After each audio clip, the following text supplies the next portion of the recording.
the road. Someone's gonna hurt you like you hurt me. So I settled in Huntsville because my last tour with Patriot in the Army was here in Huntsville. Doris and I liked the area. It was nice people. It was a nice area. It had enough of, you know, the modern conveniences, but it wasn't with some of the problems of real huge cities, you know. You've got to reap what you sow. I'm saying it's true.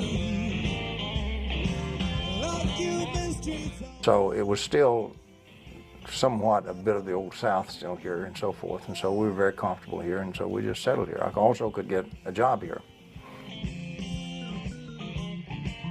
That's how we came to be in Huntsville, and of course by then I was working on the energy and all this stuff.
In Louisiana, we never got out of the Depression when most folks in the U.S. recovered from the Depression, and so in the 30s, particularly in Louisiana, it was very, very dire times. Many of the old people in Louisiana were starving, literally starving.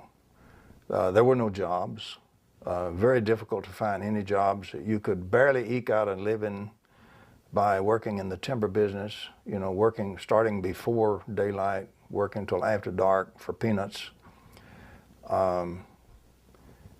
If you were lucky, you could perhaps get a job in the oil field as a roughneck, but you at least made a little bit better salary, so you got more money. If you were really lucky, you got a job on the railroad. My goodness, the railroad had a retirement.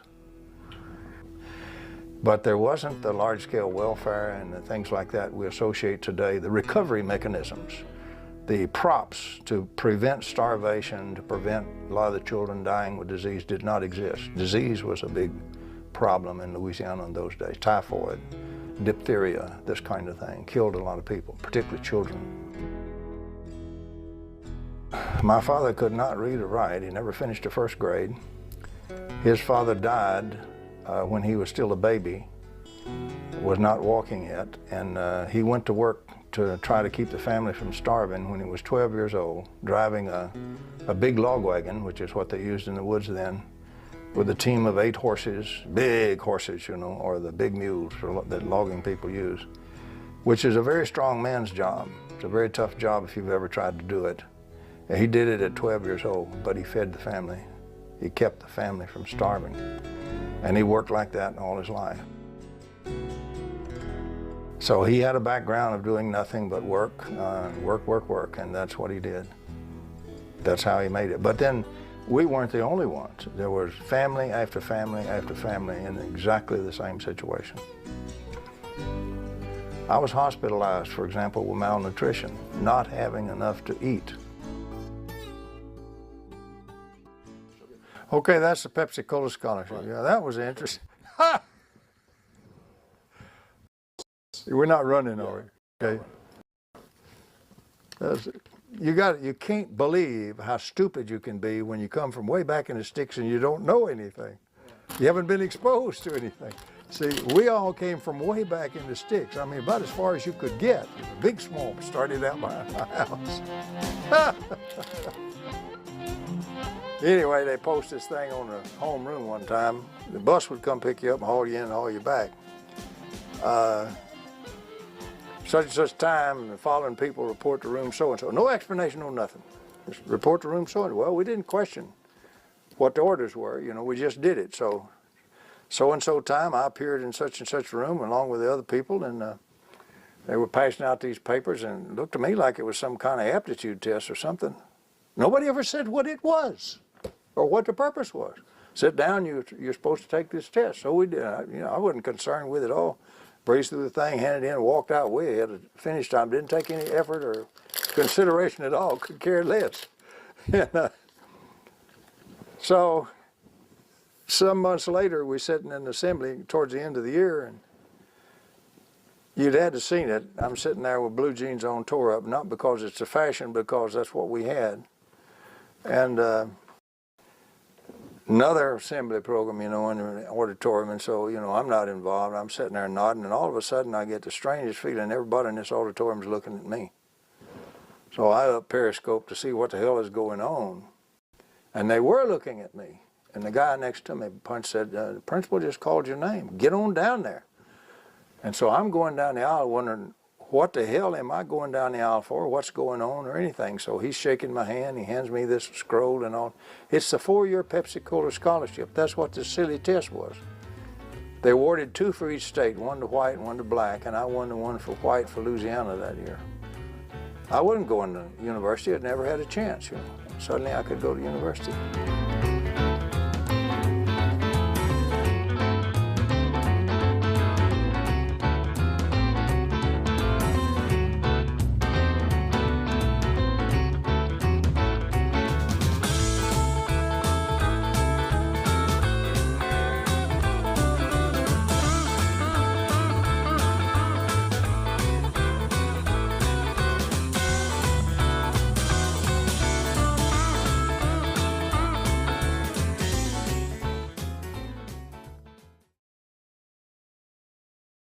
Well, if you count the military training in Command General Staff College, that's considered the equivalent of a master's degree in military science. And in fact, you can get a formal master's degree there now if you do a thesis. I did a staff study, not a thesis, so I didn't get a formal master's degree, but it's recognized at the master's level in military science. And so I had that, and I had the actual master's degree in nuclear engineering, the equivalent master's degree in of a master's degree in aerospace engineering, and lots of missile experience. The shortage of energy, particularly for an emerging country that's got to have it, becomes overwhelming.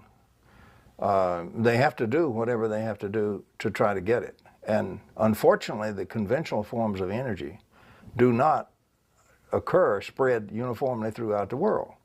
They occur in various places, and those places are not always stable countries or stable areas of the world. For one thing, a lot of conflict over control of the actual resources. A lot of dictators. Things are not always sweet democracy, for example. And so you have a great breeding ground where the mechanisms like oil, for example, and natural gas, the mechanisms that are used for most of our energy today are very, very short or even non-existent in many parts of the world. So what are those people going to do? What are we all going to do when the total need for electrical power industry overshoots the ability to furnish it, particularly with a centralized system? You can only burn so much coal because you only got so much coal. Fortunately, we do have a large coal supply, but it's dirty when you burn it, much dirtier than natural gas, for example. So the cleanliness of what you're doing gets to be a big problem. If you're in a desperate part of the world and you have coal burning, you don't have any cleanliness. You have it being burnt as dirty as need be. And what happens is you have many more children dying and things like that, lung problems, things like that going on. So energy is a thing with insidious. It's embedded in our society in everything from the health to the economy to the strength or the ability to maintain the strength, for example, militarily, to keep yourself free and keep from being overwhelmed and suppressed. Energy is involved in everything to have a decent standard of life. You don't have it if you don't have cheap, clean energy, at least cheap energy. We would hope cheap, clean energy.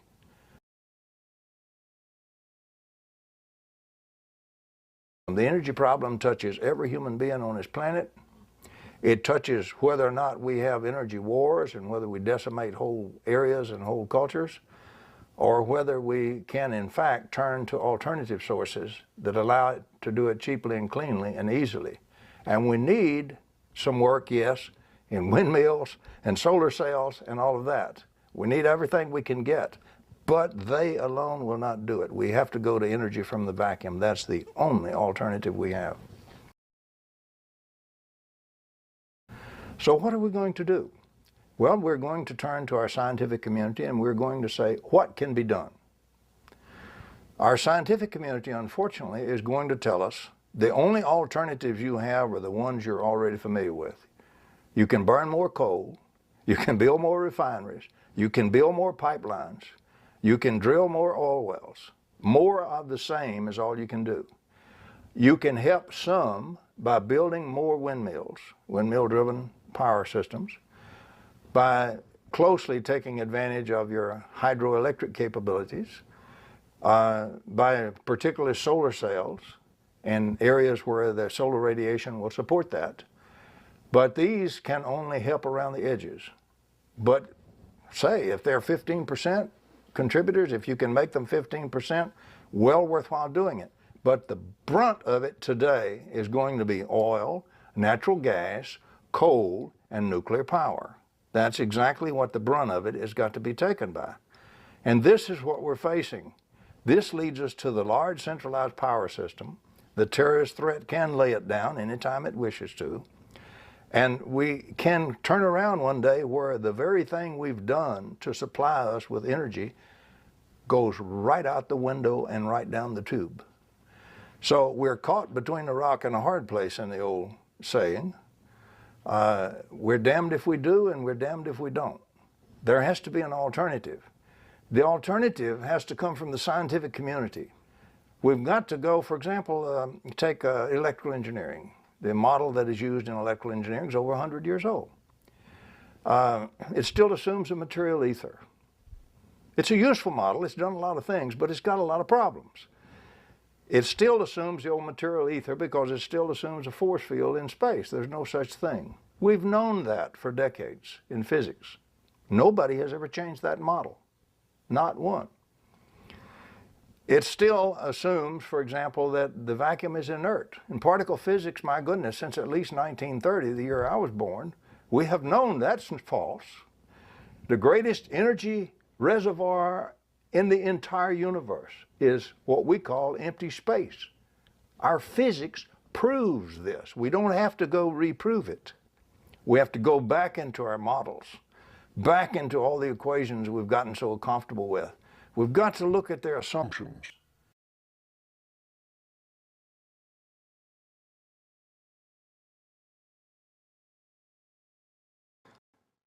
First, let's talk about the modern view of a charge, because it differs appreciably from the old classical view that we've used so long.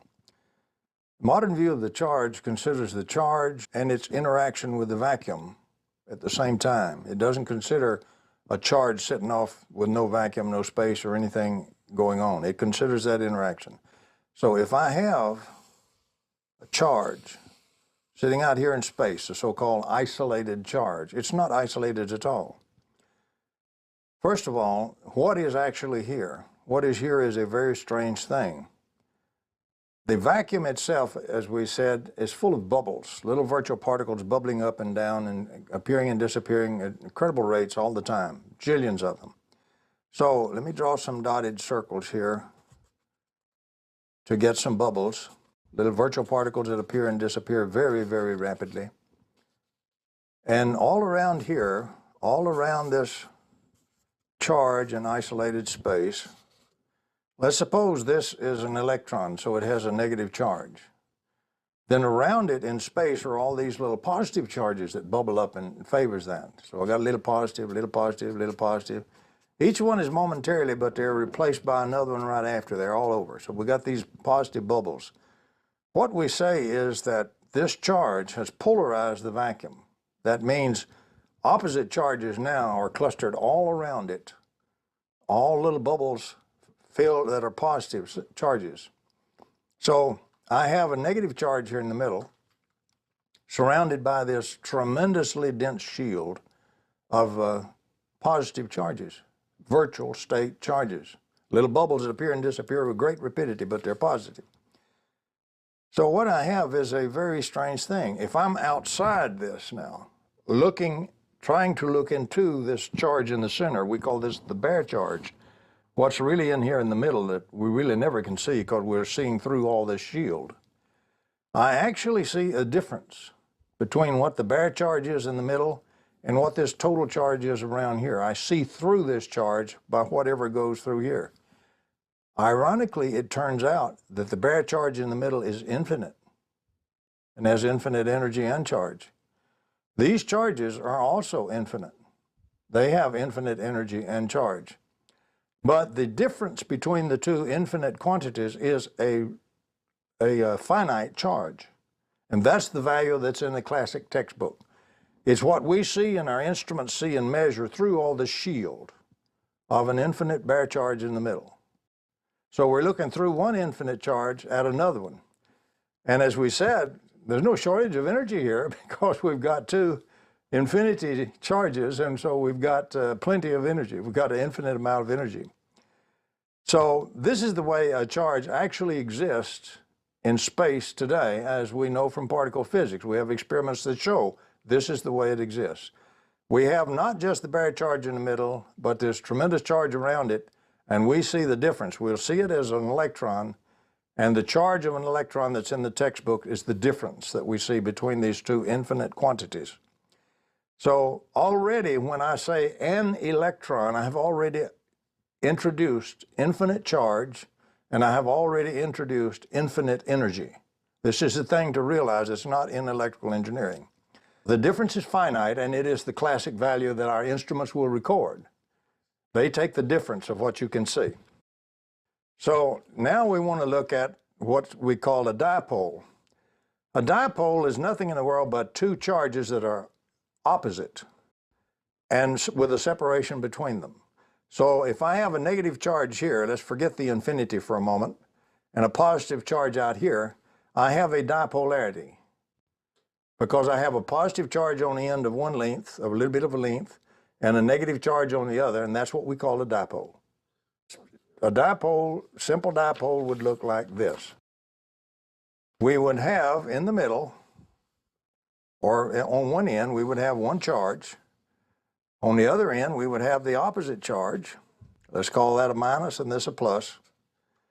And the charge is sharing effects, polarizing space, curving space-time, all of that good stuff, each to the other one like this, and then off out into space every which way like this. In other words, we have actually caused a change in the entire space-time here, and it actually reaches to infinity in all directions. But there's an interesting thing about this dipole.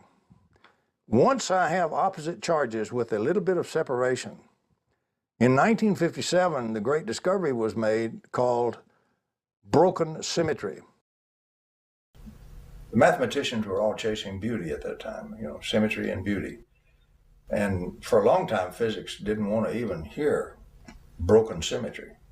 That's what you had a Nobel Prize given in '57 to Li and Yang by actually proving, suggesting very strongly certain interactions had broken symmetry. And Wu and her colleagues jumped on it and in less than a year proved it experimentally. Mm-hmm. It was such a revolution in physics that the very year that Wu and her colleagues proved it in February, they awarded the Nobel Prize in December that year to Li and Yang. Unprecedented speed of movement. Broken symmetries and all this bubbles we're talking about, instead of them all zeroing out, a broken symmetry gives you something that's not zero anymore. Or as Lee said, noblest Lee, something virtual that you can't see and can't observe has become observable, that your instruments can see and measure. Something real has been born out of this pre-state that's virtually real but not observably real. So opposite charges, any dipole, any dipolarity, is already proven to be a broken symmetry, both theoretically and experimentally. We don't have to reprove that. This is not in electrical engineering. Broken symmetry in this fierce energetic flux of the vacuum means that just because we have these two charges in this position, they don't have to do anything, we don't have to do any work or anything. They constantly absorb these, what we call virtual photons, some of these bubbles.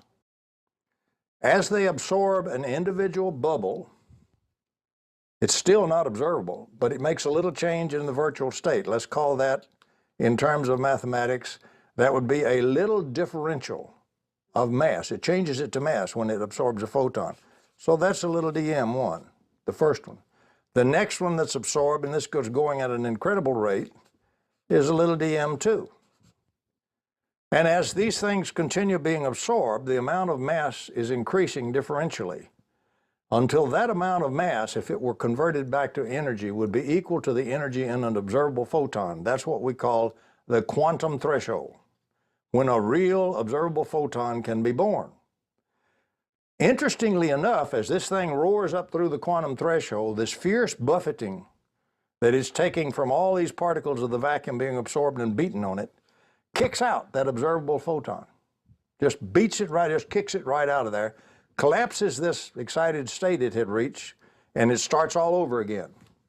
So this thing is cycling. It's at an incredible rate. It's going up, pow, releasing a observable photon, coming all the way back down, going back up, pow, another one. And so photons, real observable photons, from this isolated classical charge in the classical view, if I have a source charge here, because it has polarized the vacuum, there's really a whole big set of dipoles that we drew over here. This ensemble, this dipole ensemble that really is what's going on between the charge and its vacuum, is continuously radiating real, honest-to-God, electromagnetic energy at the speed of light, photons, in all directions, continuously, free. I don't have to do a thing. I don't have to put in any energy. I don't have to do any work, but let the charge alone. This is what the classic guy would call this an electron, let's say. But if I put what the vacuum is doing, I had all these positive charges out here, so I had a whole big set of dipoles. And this set is radiating energy right out of this charge as real, honest-to-God photons in all directions, continuously. Now what this means is, here's a photon on its way at light speed. Right behind it is another one. Right behind it is another one, in any direction I make. And so there's streams of photons flowing in all directions, and we're back to Tom Van Flandern.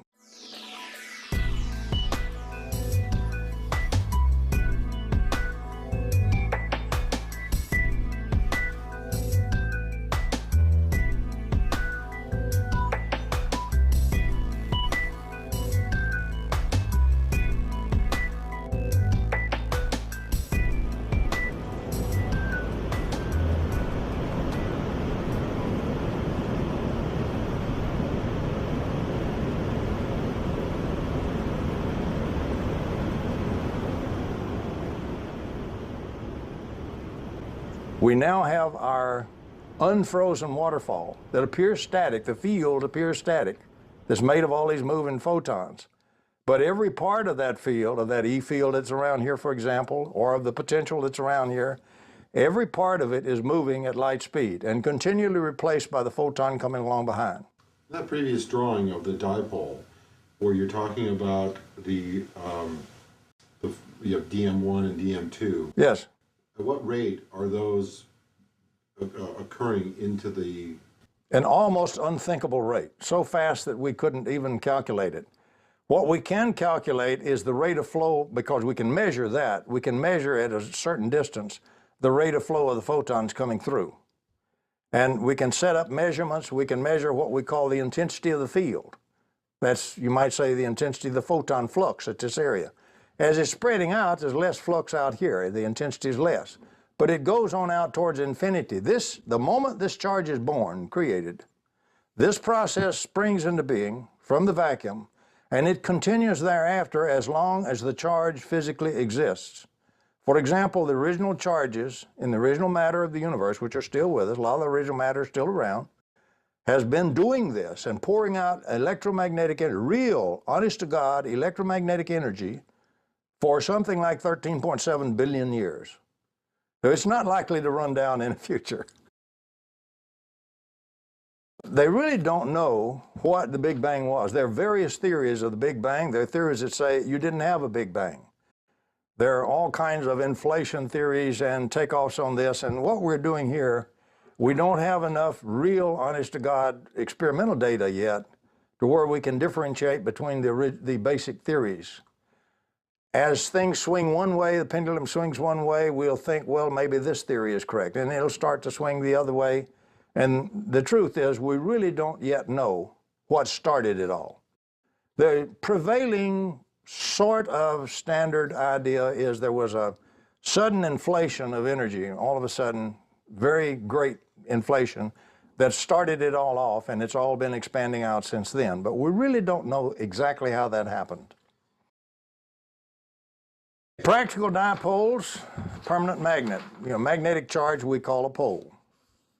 So if I have a permanent magnet sitting here with a north pole on one end, a south pole on the other, that's a positive charge and a negative charge, magnetic speaking. This dipole has to exhibit the broken symmetry of opposite charges. And this dipole is steadily pulling energy out of the vacuum, pouring it out at a steady rate. This is not a static system. It is a non-equilibrium steady state system like Van Flander's waterfall. And every part in that field is in continuous steady motion, but it's being replaced as it leaves by one right behind it. So at any point in space outside here, the intensity of the flux flying through here stays the same, just like that waterfall. So we have what we call a static field. The picture of the field seems to be a steady state thing, and we call it static, but it is not. It's a steady state, dynamic state. It's continuously flowing energy at all times. And so a permanent magnet, as silly a thing as a permanent magnet that we can make on the bench, once we pay to make it, if we'll leave it alone, it steadily radiates electromagnetic energy from now to as long as that magnet stays there. Our problem is we have never decided to go in and find out how to extract the energy from this flow without messing with the north and south pole or without killing the magnet or something.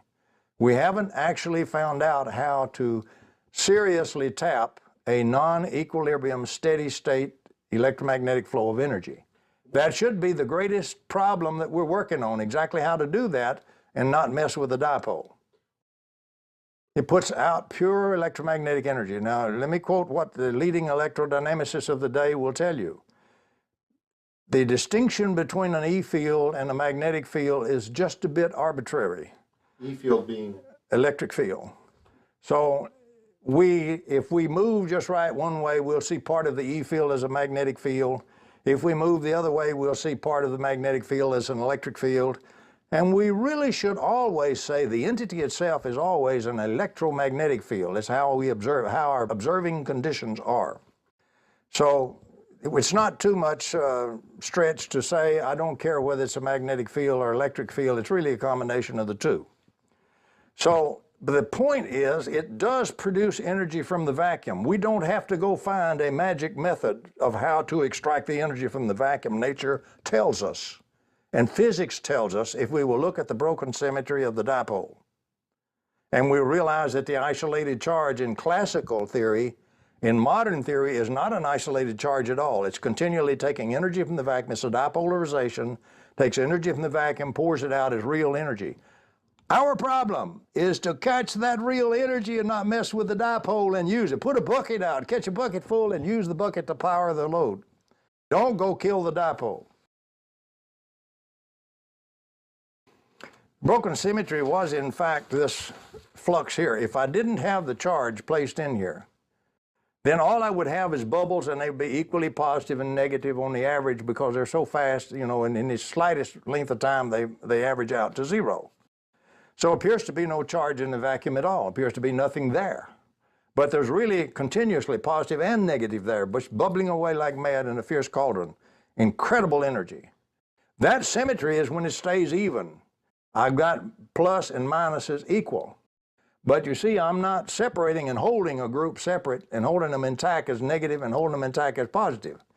If I do that, if I put in something which is not equal and opposite right together, like I put in this negative charge, then it equalizes out by polarizing the vacuum.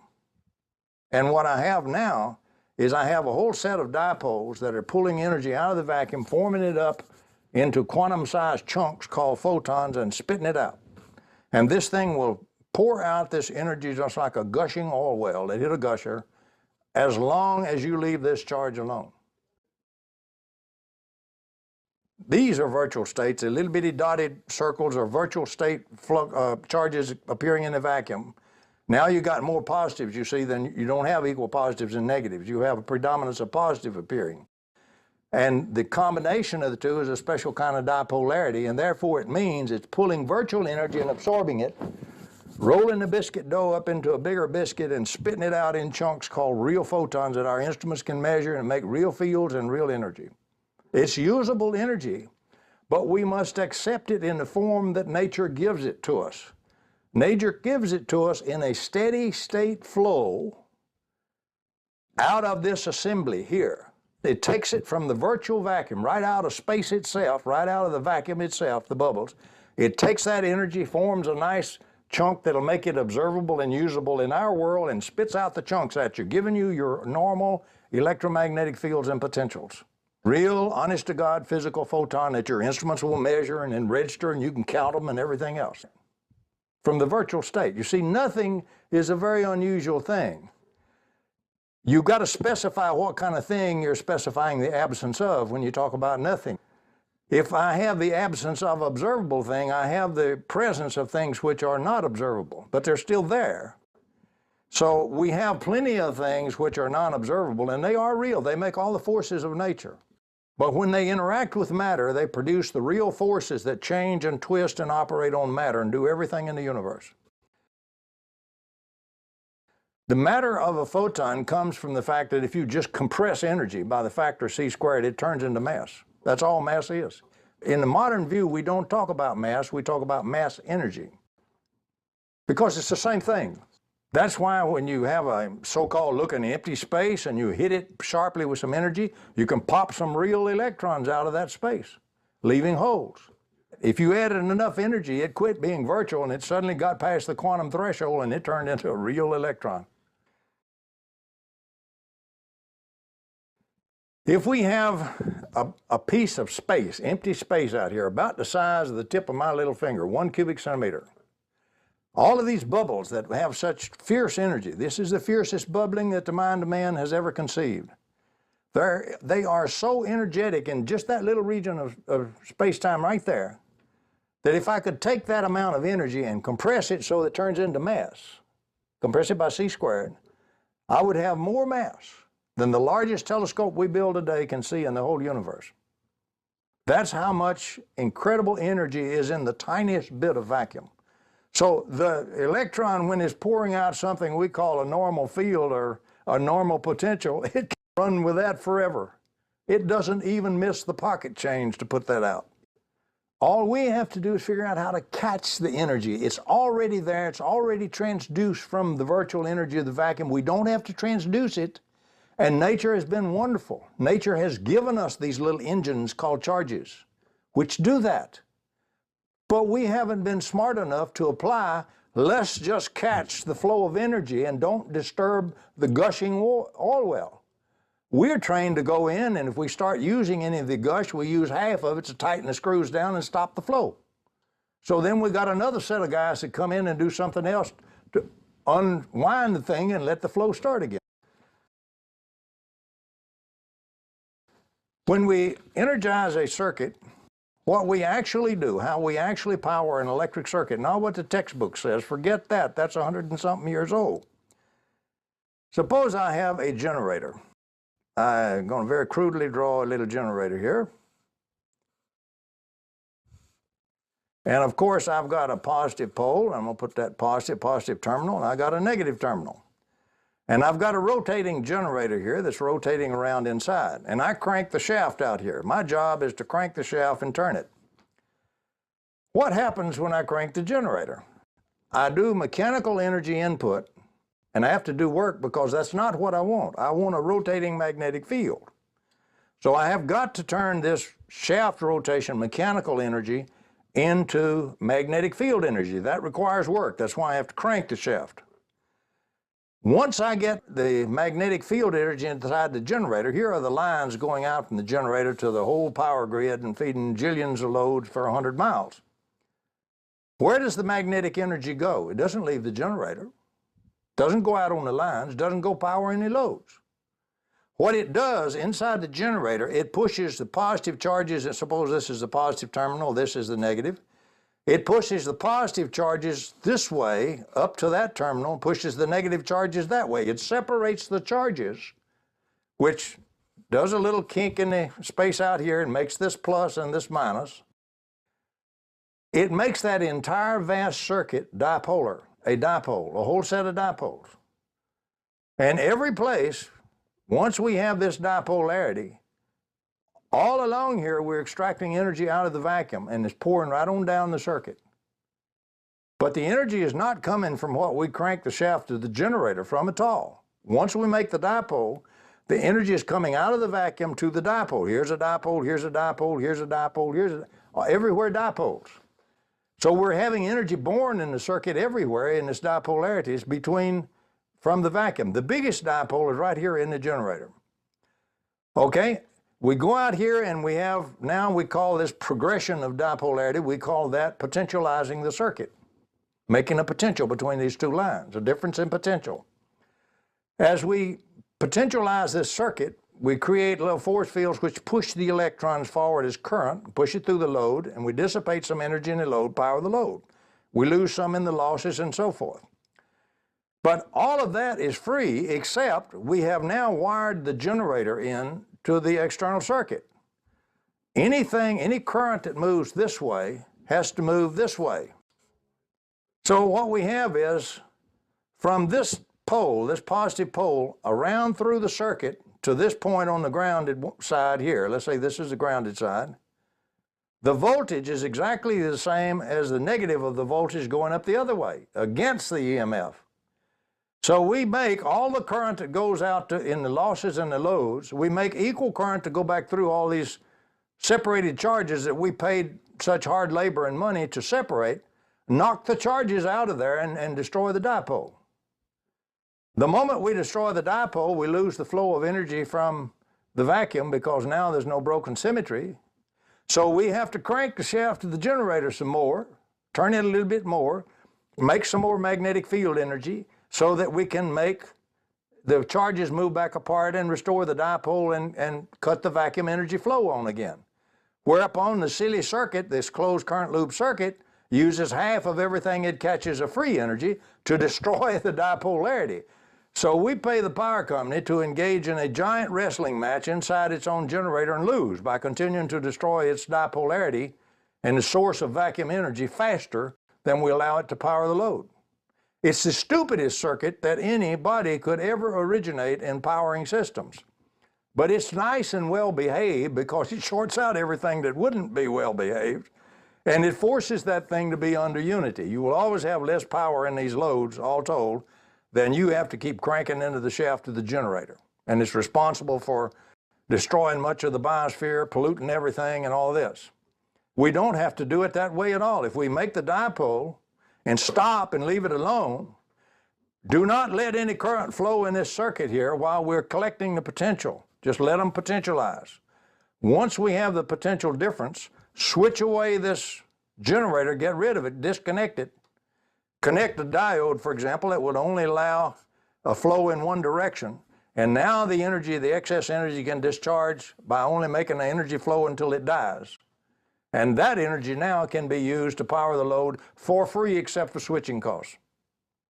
You pay a little to switch, you get a lot of power in your load, you're now off of the leaky diode, the leaky pipe method of powering things, which the closed current loop circuit forces on you, and you're down to the triode method. Pay a little bit for the grid signal and use a lot of energy in the load. You're now into COP greater than 1 systems. So that's the way we ought to be doing electric power. We ought to be taking nature's lesson to heart. Leave the dipole in static configuration with no current flowing through it. It will radiate energy then forever. It's a perpetual energy generator.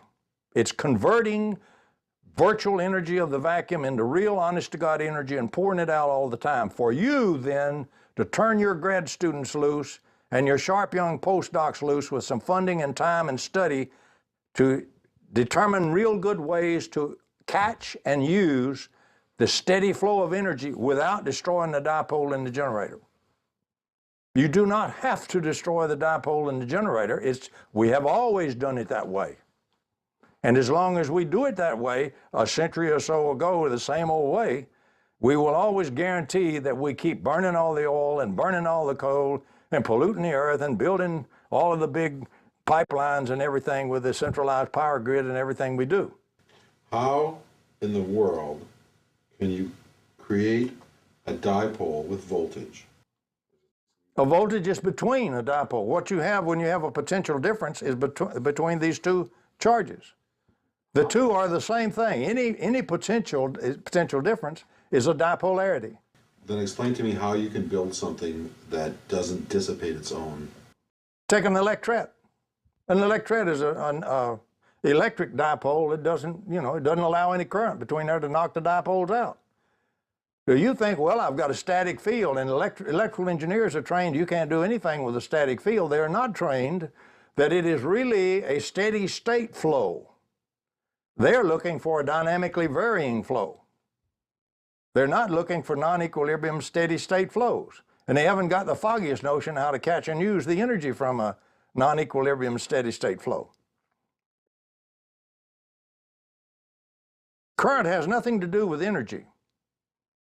Current is always involved when you're dissipating energy in the loads and losses. It has nothing to do with adding energy to the circuit. Adding energy to the circuit's free. That is just regauging. Guaranteed by the gauge freedom axiom of quantum field theory, you can have all the energy you want free. You can change the potential energy in this circuit anytime you want to for free. It doesn't cost anything just to change voltage. Now, if you let the current flow while you're changing it, so it's destroying the dipole, now it's costing you. Because you're losing part of your flow all the time. It's steadily diminishing and you'll squelch it off. Then you got to crank the shaft of the generator some more. But we are not taught in electrical engineering or any of our universities, even in the physics courses, we are not taught what powers an electrical circuit. It is not what we have in the textbooks today. If we go to particle physics, we can put together the dipolar picture taking the energy from the vacuum, and then we know what powers the circuit. It isn't cranking the shaft of the generator. And it isn't dissipating chemical energy in a battery. The generator creates magnetic energy. A magnetic field. You had to pay for that because you changed from mechanical energy form to magnetic field form. When you change the form of energy, that's work. You have to work to do that. You're going to have to pay for it. That got away from you. You don't have control of it. But you got the magnetic field energy generated, at least with some efficiency. Maybe a really good generator, a big one, can be 90% efficient, for example. So maybe I only lost 10%, so I still got 90% of whatever I put in, equal amount of that now magnetic energy that I changed.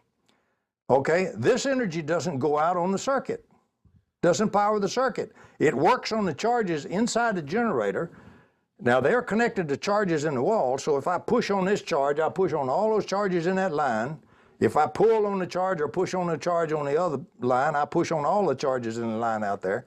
And once I get those things pushed apart inside the generator and have a dipole, I have energy flowing for free from the vacuum. I'm not turning the shaft. I have no more magnetic field energy. This dipole will pour out energy from now till the end of time if I don't destroy it. But as long as we leave it wired into the circuit, and once the current starts flowing, not only does it flow out through the losses and loads to lose some in the losses and then power the loads, but the equal current flows back in the return line and flows through both ends of the dipole the wrong way, does work on them to knock them back out of there. Why is it if I have Hoover Dam, and I get all those turbines going, and I get all that magnetic energy converted to electrical energy, I create a dipole, and I'm powering Denver, why can't I just turn Hoover Dam off? You could if you wasn't destroying the dipole of the generators all the time, but the circuits you wired back to the generator is steadily destroying the dipoles that are furnishing the energy to the circuit. The only way you can get any more energy flowing is you got to restore the dipole. You got to keep cranking the shaft of the generator. Because you wire the so-called external source into the circuit and leave it, and let the circuit spend half of its freely collected energy that actually was extracted by that dipole from the vacuum, half of it uses to do nothing but destroy that dipolar and shut off the energy. It's a function of the closed current loop circuit when you wire in the external source. And every engineer is trained that that's the only way he can build a power system, and it's the stupidest circuit that ever was put together if you really want to do power and take it from the vacuum. Now, if you want to keep burning all this coal and making money off of that and trains that haul it, and you want to build pipelines and have big tanker fleets of hauling oil and all this mess and polluting the biosphere and all that mess, then you do exactly what they're doing today, and it will guarantee that flow of money that you're milking from the world will continue to flow to your pockets. The alternative is to turn our young grad students loose and let them, number one, clearly show and change electrical engineering to show how the circuit is really powered. Go back and retrieve Krone's work where he already solved this problem at Stanford University in the 30s, force that out of there and get the way to do his negative resistor, where you can disconnect the generator once you get the thing going, and it will continue to power itself.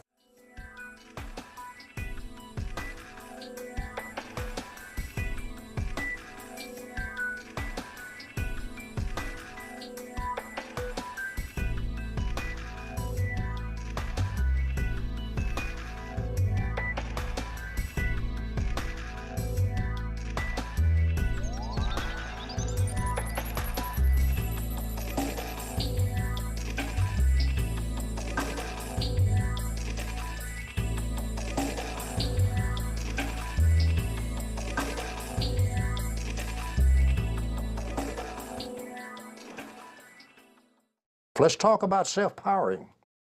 There's two ways that you can have over unity. Let's talk about both ways.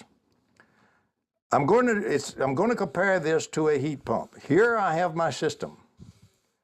All right, I have my own input of energy, let's say in this system, that the operator inputs. Energy input by the operator, E-op. Okay, this system has some losses. I'm going to put my losses out on the bottom just as one little arrow. It's losing energy all the time in its inefficiencies. Let's say this is a pretty poor system. It's only 50% efficient. Like a heat pump is about 50% efficient. So all of the energy that's going into it from whatever source, 50% of it's going to leak away and escape, and I'm not going to be able to use. Over here now, I have the energy that's going out into my load and powering it, and this is going to be the work output. The actual work that I get from this system that I'm using. Now, if I have a system that nothing else puts any energy into it, this could be, for example, an electric motor. Here's my line energy that I connect and pay the power company for, E, operator input. Okay, I lose 50% of it down here. If I put in 1,000 joules of energy, I get 500 joules of work out, useful work in the load, and I lose 500 in the losses. This is the losses in the system. Every real system has losses if it's doing work and so forth. Every working system will have some losses. They can be made more efficient, yes, but they will have losses. They're not 100%. Well, that doesn't look so good. I'm not getting as much work out as I'm having to pay for energy. I'm only getting half out. This could be a heat. If this was a heat pump, it wouldn't be worthwhile putting in a heat pump. This is a heat pump when I lose the ability to use the atmospheric input and I have to go on to resistive heating. This is what I got. And it's only 50% efficient, and I'm paying through the nose for only getting out half of what I put in as useful work in the heat pump. But we don't do a heat pump that way. From the environment out here, there's heat energy and all this out here if we take it out. So we have a process which takes out some of that energy from that active environment. Let's call this the environment input. Now we have a different situation. Let's talk about how much total energy we have going in. We have two inputs of energy. We have the input that I'm paying the power company for. We have the input that I'm not paying for. I'm paying so little that let's consider this part of it is free from the environment, the heat energy I'm extracting from the environment. So I have these two energy inputs, and by the way, I extract a lot of heat energy from the environment because I compress it and take a lot out. Well, isn't that interesting? Because now if I have 50% efficiency, I lose half of all the energy that goes through the system. Suppose I put in 3 parts. So I got 3 plus 1, I get 4 parts in here. I lose half of that, I get 2 parts out. This is a little bit of bad conditions for a heat pump. But I'm getting twice as much out as I'm having to put in. Now, I'm not violating conservation of energy. That energy is actually being put in to cover these losses and cover the extra energy put out more than half of what I put in. The average home heat pump under good conditions produces 3 to 4 times as much energy out as actual useful work as what you have to pay for. The rest of it comes out of the environment. Okay, let's look at a particular example. I'm going to talk parts of energy. So everybody knows a part is a part. So if I got 1 part, that means something. If I got 10 parts, that means 10 times as much. Real easy. But I'm going to use 1 and 7. 1 part of energy I'm going to put in is electrical energy from the power line. I got to pay the power bill for that. No question, I'm going to have to pay for it. That's on the meter. And the meter's running. Okay, the environment, let's say, and it's a pretty well-designed heat pump, the environment's going to put in a good case, 7 times as much, 7 parts of energy that I'm going to get from the environment for free. So what's going into my system, 8 parts of energy. The total input to my system is the 1 that I put in and the 7 that the environment puts in. How efficient was the system? It was 50%. That means it loses half of everything going through it. That's 8 parts going through it. It's going to lose half. It's going to lose 4 parts. From the 8 going in and the 4 that I lost and I can't use, I have 4 coming out that I use as useful work. Okay, let's talk about the difference in efficiency and COP, because most engineers and even many practicing scientists don't know the difference. Efficiency is all the energy that's put into this system by any port, any factor at all. You divide that amount of energy into the amount of useful output you get. Output divided by total input is the efficiency of the system. What's the efficiency of this heat pump? I got 1 that I input, 7 parts that the environment inputs. That's 8 parts that's totally input to the system. And so the total input to the system is 8 parts. I divide the total input to the system by 8 parts by how much I get, that 8 parts, into how much I get out. 4 over 8 is 1/2, or we express that as percentage, 50%. So the efficiency of this system is 50%. It is not over unity efficiency. Never can you go past 100%. You always are less than 100% in any real system with losses. You can get a good generator that'll do 90%, but it darn sure will not do 150% efficiency. Now, COP is a totally different matter. COP only looks at 1 energy input and 1 only, and that's what you have to pay for as the operator. It doesn't care if something else puts in energy or not. It's defined as you take the total useful output you got, you divide that by the amount of energy you had to pay for. Doesn't matter what else got put in, just what you had to pay for. And that is your COP expressed as a decimal. Let's see what that is. 4 parts out, 1 part in, 4.0. My COP is equal to 4.0. I got 4 times as much useful work out of this system as what I had to pay for in energy. I did not get 4 times what total energy was put in there. I only got half of what was put in there. But I can have an over unity COP when I have under unity efficiency. It's always going to be under unity efficiency. COP is coefficient of performance. It's the total output by what you yourself had to pay for. It's the bang for your buck. Think of COP as how much bang the system will give for your buck, not the environment's buck, but your buck. You're looking for over 1. You're looking for infinity if you can get it. This is an over unity system. The heat pump is a standard garden variety, common system in everybody's homes throughout the whole Western world. And its normal COP is from 3 to 4. A well-designed heat pump will put out 3 to 4 times as much energy as you pay for. It still is only about 50% efficient, still wasting half all the energy. All the rest of that energy comes in out of the environment for free. Let's see how to make this system where I have an environmental input. Let's see how to make this system power itself.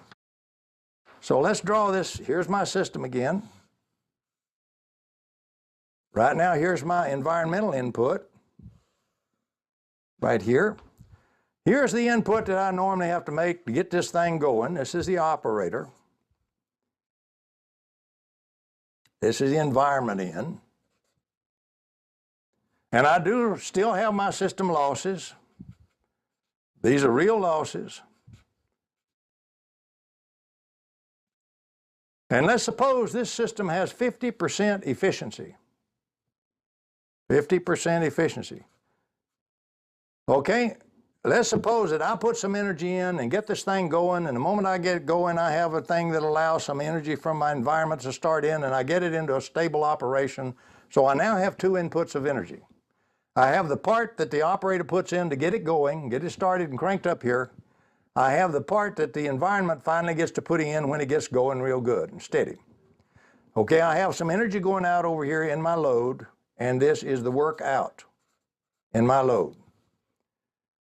Well, the thing that I used, if I have 50% efficiency, suppose I got a pretty good system. Let's suppose that I get 1 and a good number would be 9, say. Let's suppose I put in 1 part to get it going. The environment then puts in 9 parts, and I get a total of 10 parts that would be input during that time into the system from both of those inputs. But it's only 50% efficient. So 5 parts are losses. They get lost from the system of the 10. The other 5 is useful work out. This is what my system is doing when I get it running. Now, clever devil that I am, I have worked out a system to take part of this output here and take it off of here in a clamped and governed feedback. I'm not going to draw all of that. And bring it back over here and bring it up here, put a little switch in here that I can throw or I can connect right here. So I have the thing connected, my input's going, I get it wound up, I get my 9 points in, my 1 part in, I have 10 parts in, I'm wasting half of it as losses in 5, I'm getting 5 out. Most of the energy is coming from the environment. But suppose the efficiency of this process here, the feedback loop itself, suppose this efficiency is only, again, 50%. To replace 1 part at a 50% efficiency, I'm going to have to put 2 parts available to that subsystem. So just to make a block here where I got my switchers and all that, that's the subsystem. So I'm going to have 2 parts coming off of there, which is going to subtract from my 5 and is going to leave me 3. So now I'm only outputting 3 parts from this system. But 2 parts that I saved by doing that, I fed it back over here and I lost half of it. It went down here as another loss. But I got the 1 part back over here that the operator was putting in. I no longer have to have him connected. The generator doesn't have to be connected. I can disconnect it, and the 1 part that's needed to run through that system there is continuously furnished from the output. This is a self-powering system. What's its COP? It's the 3 parts that I have going out divided by 0. I'm putting nothing in myself once it's going and the generator disconnected. This is now a COP infinity system. Are there real systems? Yes. A windmill-powered generator is a COP infinity system. The operator's not putting in anything. He's getting useful output and he puts in nothing. The wind puts it all in for free from the environment. Hydroelectric power plant, he doesn't put in any energy. The river's flow puts it all in. It's a COP infinity system. Now, it doesn't mean it has an efficiency like that. The efficiency can be very poor, like a solar cell powered system, a solar cell array powered electrical system has a COP of infinity. It usually has a nominal efficiency about 17%. It wastes 83% of the energy. But you don't pay anything for the other 17%. So the point is, you can have a free energy flow coming out of your environment, taking care of the system running itself and powering its load, and you're perfectly within the laws of thermodynamics and the laws of physics. The second law of thermodynamics does not apply except in equilibrium, when you're not having any extra energy coming in. Anytime I have an environmental input, I'm out of equilibrium. This system does not have to obey the second law of thermodynamics, because that's an equilibrium law, only for equilibrium conditions. Check your book. It doesn't apply to non-equilibrium systems. So obviously, if we want to live and do well, we're going to design a lot of non-equilibrium systems. And we're going to shoot for the design of self-powering systems. That's why they build hydroelectric power plants. That's why they build windmill-generated power plants. That's why they build solar cell array power systems, because the energy itself is for free, even if it's a pretty inefficient system. So the COP becomes infinite with real systems working out there today. Now we can do the same thing with a system that's taking energy from the vacuum if we use exactly the same process. If we crank it off and get it going, and we get enough extra energy added from the environment, it doesn't care what the environment is. If we are taking that energy from that steady flow that will always come out of any group of charges we assemble, and we know how to do that, let's say we've worked out how to do it, without destroying the dipole will pour the energy out to it, and we collect some of it. Then we have this system right here, and thermodynamics and physics says it can be a self-powering system.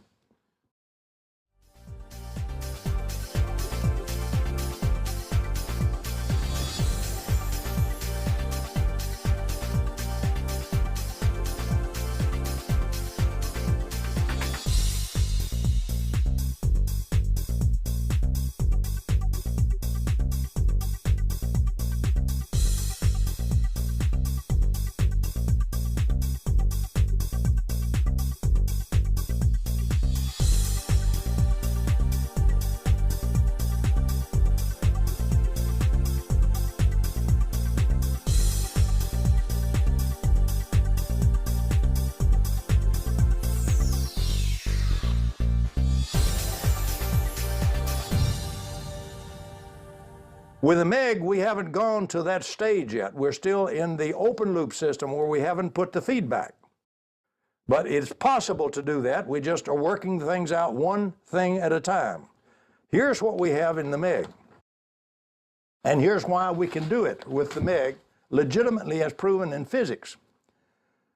In the MEG, suppose I have a toroid coil. A toroid is wound around like this in a circle, but it's wound all the way around it very tightly, and it closes back almost on itself. What happens in a toroidal coil is the magnetic field, the B field, is confined inside the coil. It can't escape outside. Normally, the magnetic field spills out all into space. We need to know two things. Magnetic field, any force field, is not a primary field of nature. The primary thing is always a potential, and it's called a magnetic vector potential A. That's the name of it. Magnetic vector potential. Now, a magnetic vector potential is a weird beast. It's got two components, basically. One is swirling. It's a curled component, and we would write that del cross A, and that is what we call the magnetic field B. And normally it hides the other component. It covers it to where we don't see the other component. The other component is one that doesn't have a curl. Doesn't have a curl. It's moving straight. So the curl of it is zero. But it's still a real potential. If you take this toroidal coil, first of all, we had to pay to get that B field trapped. But it's been found by Aronoff and Baum in 1959 that if I normally have a source of B field, and I just draw a dot here that makes B field, it's actually a dipole, and here's the B field spreading out in space, I know that's a curled magnetic vector potential A that I'm looking at, and it's hiding this other component I can't see. It turns out if you'll take all that B field, all that curl component, and pull it back in and hold it in a little area, localized area, so that it doesn't spill out into space, you reveal outside there that hidden component, the uncurled or the curl-free A potential. So isn't this interesting? If you localize the B field into a little small location instead of spreading through all space, you have all the B field energy you would have had through all space. You got that in your hand in this local space, but outside that you got a whole bunch of extra energy now in uncurled A potential form. Well, A potential is wonderful. In the curl form, it makes magnetic field. So if I've got magnetic field, I got all my curl component down here in this localization zone. And outside here, I have a new component of energy I didn't have to use before in my immediate environment, available. Isn't that interesting? Because it's easy to collect it. All you have to do is change it real fast. The time rate of change, dA dt, produces an E field in the opposite direction from where the A field was going, which direction it was heading.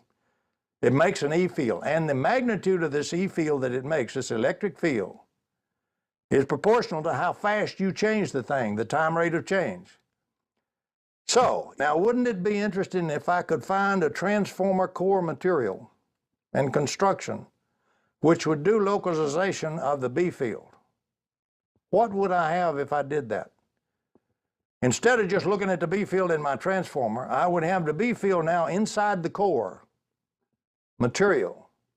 But outside the core material, I would have a new available reservoir of extra energy in my environment.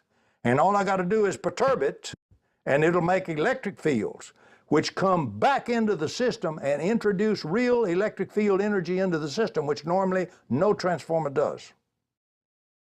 That's what we do with the MEG. We found with this nanocrystalline material they're making for new transformers and all, we found a construction core right off the shelf, type of construction and nanocrystalline material, there's 2 or 3 types that'll do it, that if I make a transformer core material here, I'll draw a simple one. This is just a diagram, it's not exactly the way we structure it. Any source of magnetic field, for example, if I have an input coil here, like this, and I'm paying for the input, all the magnetic field from this coil, all of it, is trapped in this core. It doesn't get out, and there's no spillage out there into space. Interesting. How can I prove that? I put a permanent magnet very tightly across here. North pole here, south pole here. Got to have real good contact, no air gaps of this magnet. It's a very powerful little magnet. It's right across the transformer core material. And then I take an instrument with a field probe to measure magnetic field B, and I put it right on, let's say, that north pole. My instrument measures no magnetic field, or almost zero. It's impossible to get total contact. You will have the tiny, tiny air gap, so you will measure a tiny, tiny field. But essentially a zero magnetic field right on the surface of the magnet. Now that proves that all the magnetic field that normally spilled out of this magnet everywhere has got sucked into this core and is sitting there. When you localize the B field and expose around it that usually hidden, uncurled A potential, that's called the Aronoff bomb effect. Aronoff was a student of Bohm. Aronoff. Bohm was David Bohm, of course, as everybody's aware.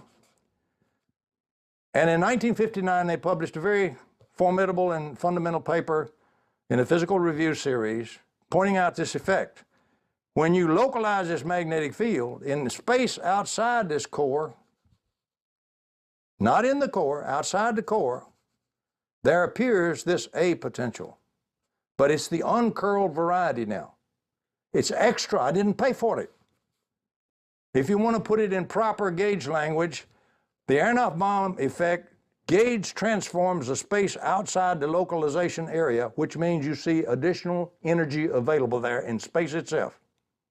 That's rigorously proven in the literature. Don't have to reprove it. 20,000 papers in the literature. But it's not in electrical engineering, but it's in physics. The difference here in the MEG is we don't have to pay for what this material is doing. We didn't have to pay to get that extra A potential energy reservoir formed outside the core. That happened free.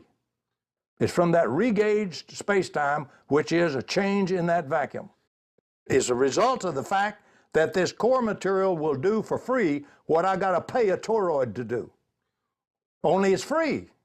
I don't have to pay for that effect. If I got a toroid, I can get the effect, but I pay for it. I lose everything I'm going to get.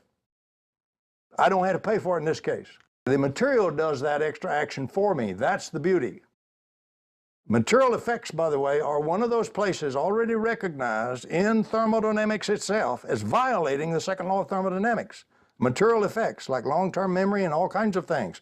Read Prigogine and Condiputi's book, Modern Thermodynamics, that deals with non-equilibrium systems. You will find that that's one of the areas that is known by the thermodynamicists themselves to violate that second law.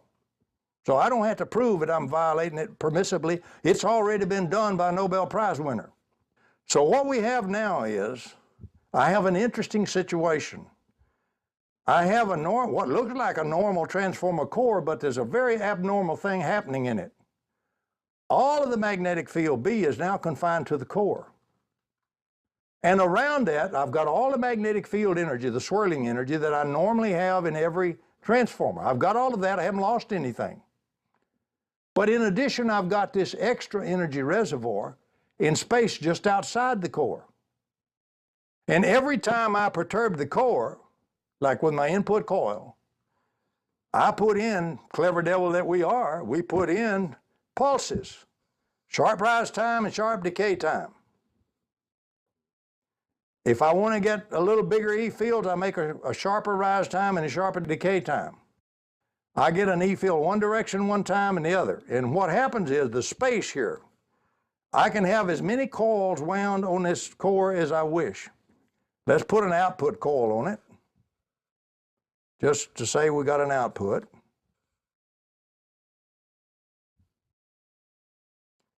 And it looks like I got my drawing a little bit reversed, but that's okay. There's an output, and over here I got a big load. But in this space outside the core, I'm going to shade the core here so we can begin to see what this looks like. In this space outside where my uncurled A potential is, and I'm going to put a bar over that A to mean that it's a straight moving A. It's not a swirling A. It's not a magnetic field at all. Every time I shake or perturb this A potential, it makes an E field. E equals minus dA dt. And the sharper the change, the greater the size of the E field. From space around the core, this does not happen in any other normal transformer in the whole world as far as we're aware. From the space outside the MEG, there arises then these tremendously strong E fields which radiate into every coil that's wound on this transformer. So every coil on this transformer that's wound, I could have a dozen coils on here. Every one of them is also, regardless of what other function it's producing, is also an input coil for energy coming in from the vacuum in electric field form, not magnetic field form. The biggest action in the MEG is an electric field transformer, not a magnetic field transformer. And we're using a proven effect, Aronoff-Bohm effect, that 20,000 papers in the literature already tell you happens for real. We didn't dream this one up. We just found how to do it for free. How to get it to happen with the material doing it for us instead of us have to pay a toroid to do it and lose all the advantage. Every coil then has got E field inputs, that's in phase. The funny thing about our output, a normal transformer output will be up towards 90 degrees. It's 85 degrees. It's got some resistance in it, but it'll be like almost pure reactive power coming out of it. That's not true of the MEG. It'll be 2 degrees. It'll be essentially in phase. It's almost pure power, and not a real power, not reactive power. And it's in pulse form. And so what we have to do We have to add another unit on here, standard technology, to change these pulse forms into a normal kind of power form, like oscillating current or DC current or whatever. So you just go buy that off the shelf from people who are experts and do it very efficiently. But what we really have that's significant, it's not a regular transformer. We have an extra energy input from the environment that we don't pay for. That's the key. Now let's draw the MEG diagram, and it turns out to be just like that crazy heat pump. I have my system called the MEG. I'm going to do the open loop. I'm putting in the operator input. I'm paying for that. Paying the power company, or paying for a battery or something. But now, from the environment, I have this extra input of energy, and I'm going to put the bar over the A, and when I perturb it, it's going to be in dA dt equal minus E. Instead of going out, it's going to come in. So now I have an extra input of energy into my system free from the environment, just for putting in the input I'm putting in. The other part comes along for free. I get that as an extra added attraction. So if I put in one part and I get my input from the uncurled apotential active environment, the E field input, if I get that to be, let's say, 5 parts, be very conservative here. I can make it 10 or 12 or 100 parts, but it'll burn the insulation right off the wire then. So it'll destroy the unit. But suppose I settle for 5, I adjust the rise time and decay time until I get this 5 parts in. Now, coming out, I have input here 6 parts total. The part I put in, I pay for. The 5 parts that the environment puts in, I don't have to pay for. So I have 6 parts of energy coming in here. A normal transformer can be about 85%, 90% efficient. Recapitulating, I pay to input 1 part. The environment is now, by the way we have it adjusted, we make the adjustments in the input until we get this effect, let's say, it's putting in 5 parts. And now we have a total of 6 parts, total energy being put in here. Okay, let's suppose this is 90% efficient. Coming out of that then, I'll have 90% of the 6 parts, which is 5.4. So my energy that I'm getting out is 5.4 parts. Okay, what's the COP? I put in 1, I get out 5.4, divide 5.4 by 1, the COP is equal to 5.4. I get 5.4 times as much usable energy out as I get in. This is just an energy converter. Now when I add another stage on here to convert that into a standard kind of power form, either direct current and certain voltage or so forth, AC, I will have an inefficiency existed there. Maybe I'll cut this down. Let's do real bad. Let's cut this down to 3. Let's lose 2.4, almost half of it. We didn't have too efficient a conversion, let's say. We were sloppy. We didn't go get the state of the art. We're much better than that. But even with the bad one, once we have it set to run loads, and actually running loads and lights and motors, we're putting in 1 part, we're getting out 3 parts. We have a 3-to-1, we have a 3.0 COP practical. And that's 3.0. This is a standard achievable thing with the MEG. Okay, then the question that's asked, then why don't you guys have this thing on the market in mass production, rolling everywhere? It's a very good question, because let's see why we don't have. What is going on in the MEG that we went through? We pointed out that the E field hits every one of those coils.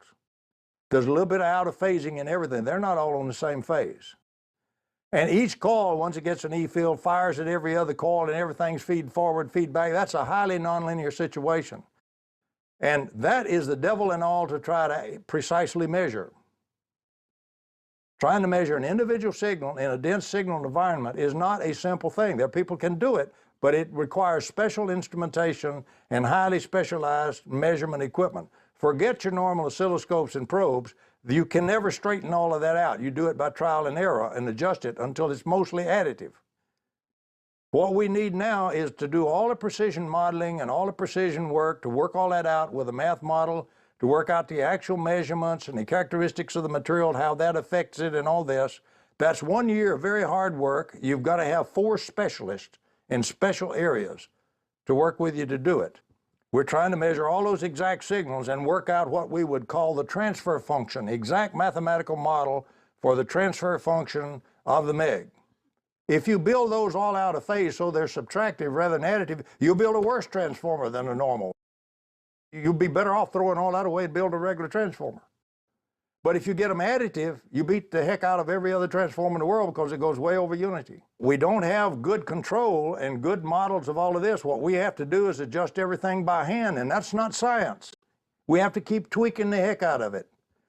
And so what we have to do is a standard, but very interesting and very dense, highly nonlinear control problem, an adjustment problem. We have to have modeling, full modeling for it.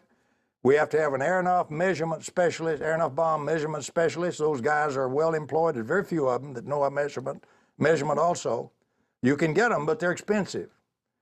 We have to have another person that knows nonlinear oscillation theory, and also we have to have another one that knows nonlinear oscillation control theory. Those are specializations. You don't run down to your local university and your local PhD can do that. The interactions have got to be moved to design and science and modeling rather than fiddling with it. We have a $9 million 1-year job with a team including not only the normal guys, but those 4 specialists we got to hire that are very highly paid, by the way, I might say. And they're fully employed gainfully. They're not looking for a job. By the way, what voltages are you working with? What level input and what level output? You 5 volts, 10 volts? Well, normally we try to put something that'll power something, so we're going to reduce whatever we come out with the output voltage. We're going to reduce it to like 120 volts or something like that. Now, we can produce 1,000 volts or 5,000 volts out of this thing and burn the insulation right off the coils. Normally, as an input, we'll use a battery or we put in a circuit in front of it, which is a switching circuit to do the switching to make it oscillate and give us the rise time, get the decay time. So you put in a circuit to do all of that and you adjust and tweak the circuit for the various tunings you want to do. It's a sort of a tuning nightmare almost to get everything properly tuned. But when you properly tune it, it does produce what I've got on this paper. But you can see right away, this is not a simple problem. I don't go get me some transformer guys and whomp up some of these and go sell them. Now, you got your choice about how you fund this. The normal scientific community is not going to fund it. They say you can't do that. Electrical engineering says you can't do it. Forget it. So what you're going to have to do, you're going to have to go to venture capitalists. It's a mixed bag, a mixed breed. There are some good venture capitalists. There's a whole bunch that ain't too good. You cannot work with, as we discussed before, with a government agency. They'll steal you blind and patent around you, all around what you've done. So you're still going to have to go to a risk venture capitalist. You're going to have to convince him that the risk, in fact, justify the investment on the front end. If you look at the risk analysis figures, they're great. How big a payoff is self-powering systems and systems that produce a steady 3-to-1 output electrically? They say once we run it through the hopper, the year that we want to do on it, where we have good models that we can design it in advance, we can put the coils exactly like we need them, exactly where we need them, exactly with what orientation and so forth. Once we can do all of that from the front end, we can build the thing straightforward and put it together and it'll work just like that. You've made it a technology and a science at that time, not a twiddle with it research outfit. We have a lab bench experiment that's successful. We do not have a ready for production device that can be cranked all across, by the thousands and put on the market.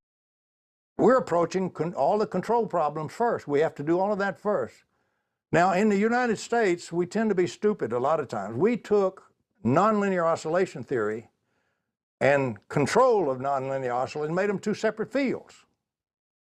If you use the U.S. controlled system, the guy will have you chasing strange attractors for the next 10 years. If you go to the Russians, they'll laugh like the devil at all of that, and they'll say, there's no problem, even random oscillations we can control straight away with our theory, but they put the 2 together as one field. Fortunately, their results of their control theory, which is far superior to ours, are now available in books in the West. We have a few people now who understand and are trained in the Russian system. So we would jump all that other stuff and go direct to the Russian control system and use that to begin with.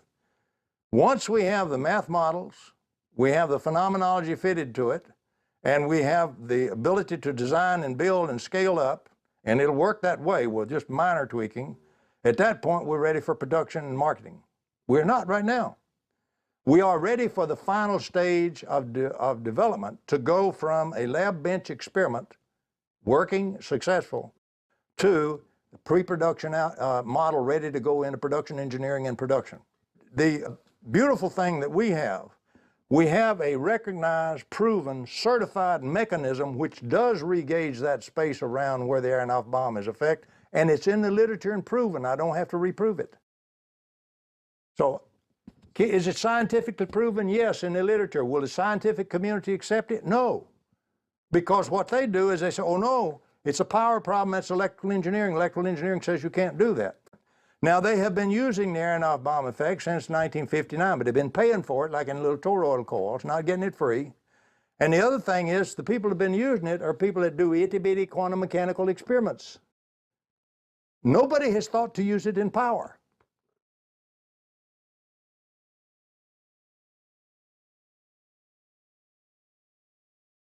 So your general operational control is the square wave or the cycled in? It's not exactly a square wave. It's a sharp rise time, sharp decay time. That's adjustable. The pulse width and the pulse repetition rate are all adjustable. There are many adjustments you can make. Everything affects this thing that you adjust. What I'm asking about is your only danger is melting the insulation. No, the real problem is not that. We can solve that just with the rise time, decay time. And we've got that problem solved.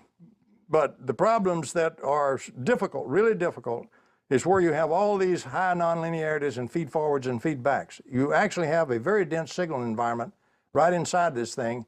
You have to measure individual signals in a dense signal environment. That's a tough job. But in theory, you could build a system where all of this is automatically calibrated. Once you have done the technology and the modeling, yes, you can do that.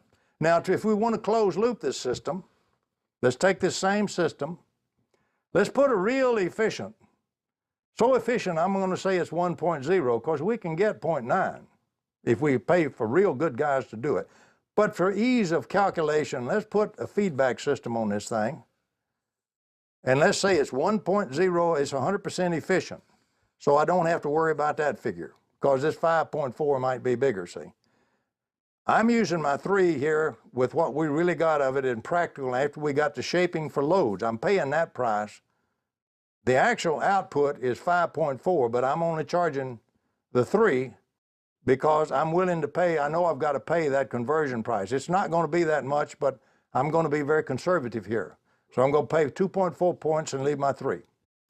Okay, with this 100% or nearly 100%, I'm going to feed one part back. I'm going to leave 2.0 as the output. But the one part that I feed back now can remove my generator. And it's furnishing, for part of its output is furnishing that input. This is clamped and governed, so it's not going to run away. Okay, I'm now reduced to 2.0 from what I had been doing that was all the way up to 5.4. But that's free energy. It's coming out, it's coming right out of the environment, and it's continuing, and I'm not paying anything for it. It now is the equivalent of a solar-powered system, or a hydroelectric-powered system, or a windmill-powered system. And its COP now is infinity with a closed loop. Once I disconnect that generator, once I get it going and stable and operating under load, with all the controls working, everything's stabilized out, I disconnect the generator. That's Krone's condition, by the way. Krone laid that down in 1945. The great Gabriel Krone, who built a successful negative resistor and self-powered the network analyzer at Stanford University, laid down the condition for making it self-powering. So we're just using Krone's method. I am not free to name the university that's working with us. We are working with a foreign university. We had to go completely out of the United States before we'd find one that, in addition to non-disclosure, would sign a non-circumvention agreement. An inventor can't work under just non-disclosure. He's also got to have non-circumvention. You must not say that I'm going to change some coils and all and patent this thing all around you and run off with it. So if you have a non-circumvention agreement, you can work with them. We could find no U.S. universities that would work with us under non-circumvention, because they are charged with making patents, and they'll try to out-patent you on your own device. We found one in a nice foreign country, and we're very satisfied with those people, and we're working very close with them. They are deliberately, to be purely scientific, staying independent of us. They will not accept funding from us. They are using their own funding, which is meager, but they're using their own funding, so scientific independence is being maintained. The things that I've described we have to do before we get to ready for pre-production engineering is a minimum of 1 year and a minimum of $9 million. Any way we price it, when we get the people that we have to have, the specialists, the equipment, the new test equipment, the new methods of test, new test guys that do that kind of testing, it's an expensive proposition. It's not cheap. But that's peanuts compared to what we're spending on hot fusion, or what we're spending on all kinds of things, fuel cells and things like that. They're spending billions of dollars here. This is scalable. This is doable. Now, there's one other way we could do it. We could sell stock and raise stock from investors, and I could make all kinds of songs and dances, and so could the rest of our group. We prefer not to do that. We are seeking one single risk venture partner that we can work with. It's an honest group or people. We can work out a mutual arrangement for both our benefits, and then we can get on with the job. Now, what we refuse to do is turn control over to it. We could have gotten funding if we would surrender control and guarantee it never makes the market. We have no intention of doing that. So we will stumble along until we get funding that we can still guarantee it'll go to market, or we can give it the best shot that human beings can give in the world. We're not going to take something and park it on the shelf and it's just one more system that never is going to make it.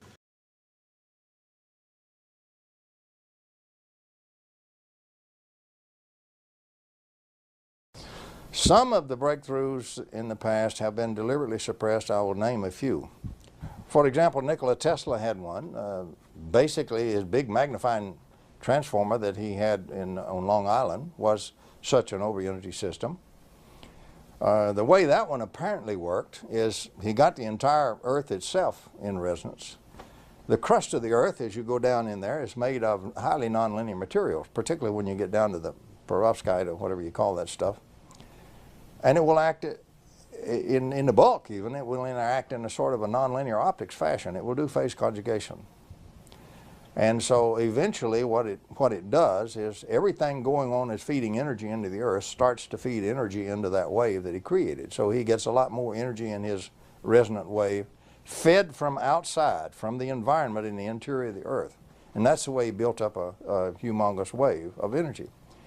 His idea was you could then put in a tap on it anywhere else on the world and extract it free. And of course J.P. Morgan's take on that was, that's foolish, you can't put a meter on it. So that actually doomed much of Tesla's career at that point, when Morgan found out that Tesla was going to produce the energy freely. Small cost here at a central location, everybody else could tap it for free. It wouldn't have powered the whole world today. It would have powered much of the world in those days. Tesla also, we're pretty sure, put a system in a car and ran a car on it. And the reason we're pretty sure is his nephew, who rode in the car with him, is still alive and can describe the incident and how the engine had no gas, no input of power, and would still run once Tesla got it started. And we know it's perfectly possible. Tesla apparently knew how to use this giant negentropy process that's universal everywhere. Energy is free for the taking from the vacuum, anywhere you want it.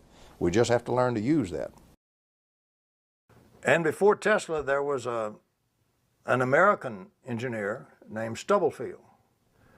And Stubblefield found out how to take the energy out of the Earth and take it out of what's the natural potential.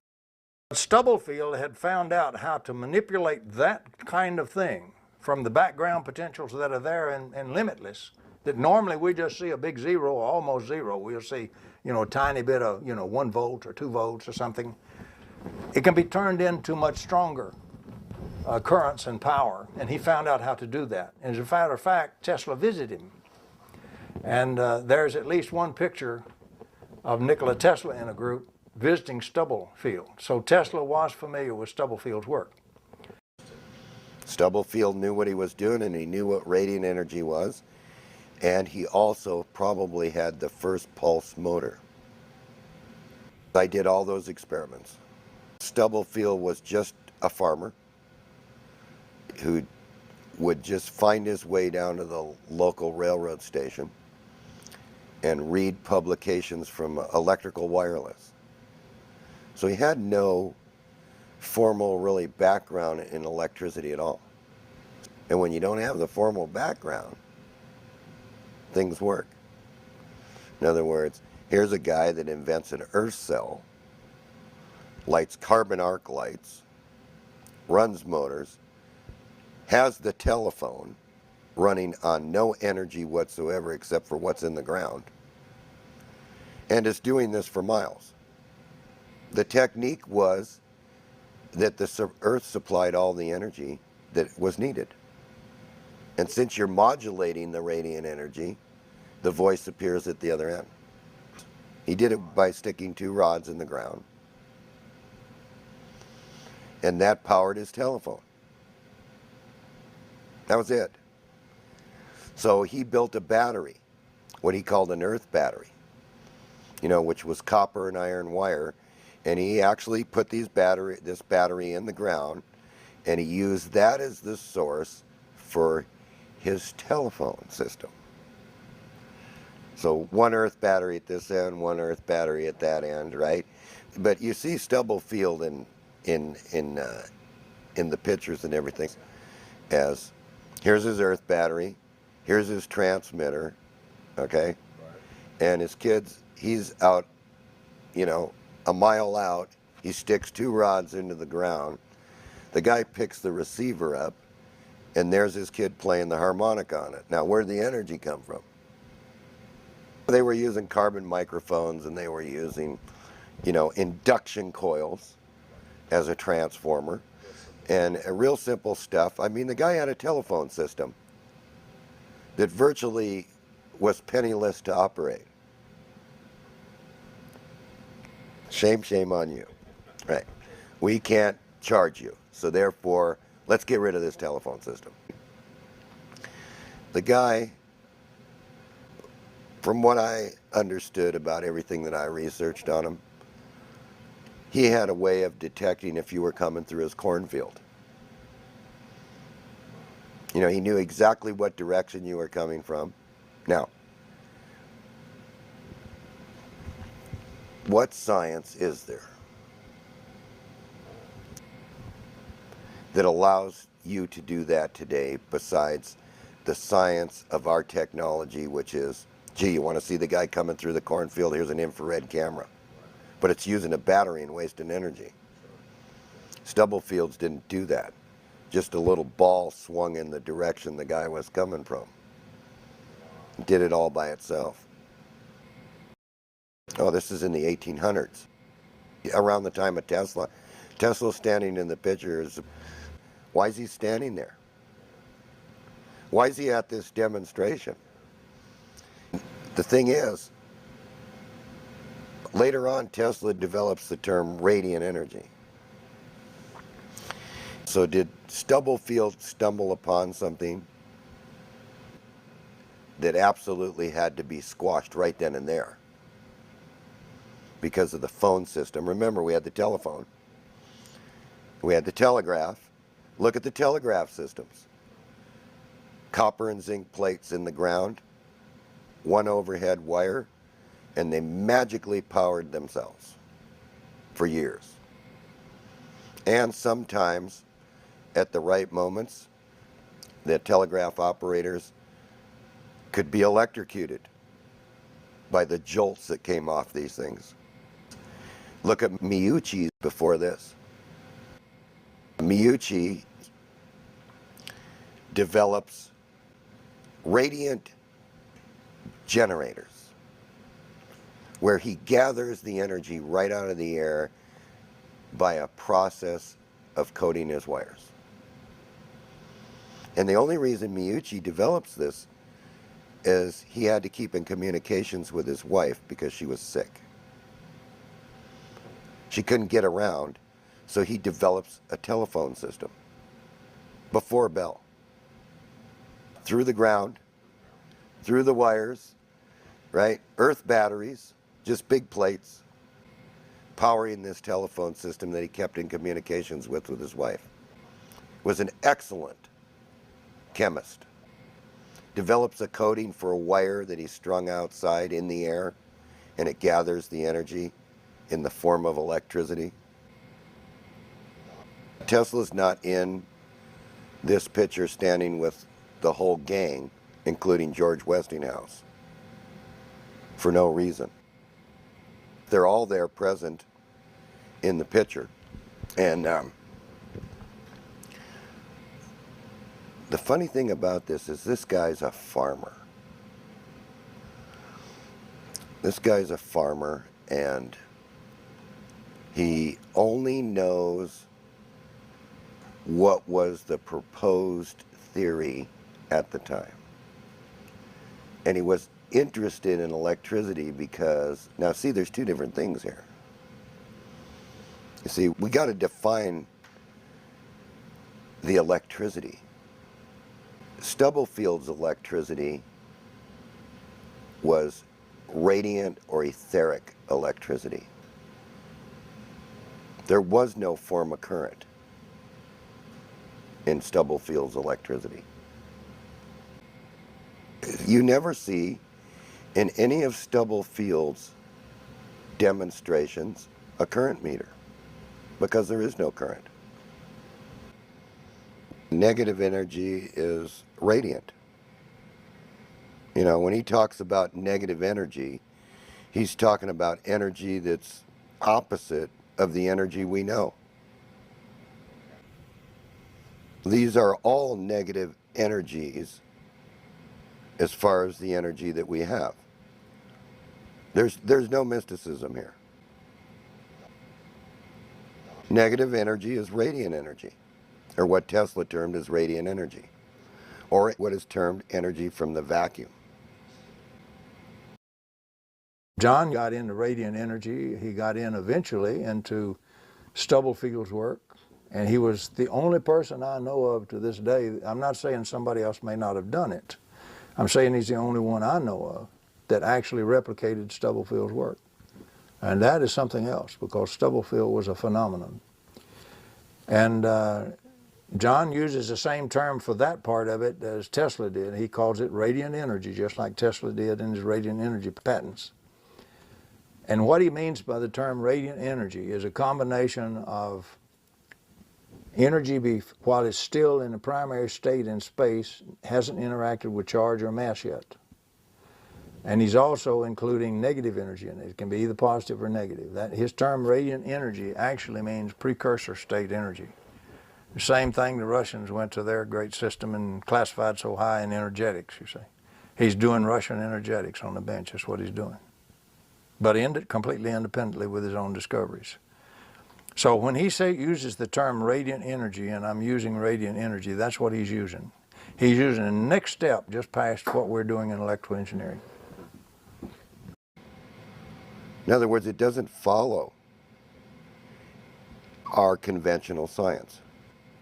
It can go through things that are dielectrics. Instead of wires, it may appear in a dielectric. It can melt plastic. It can use plastic as the conductor.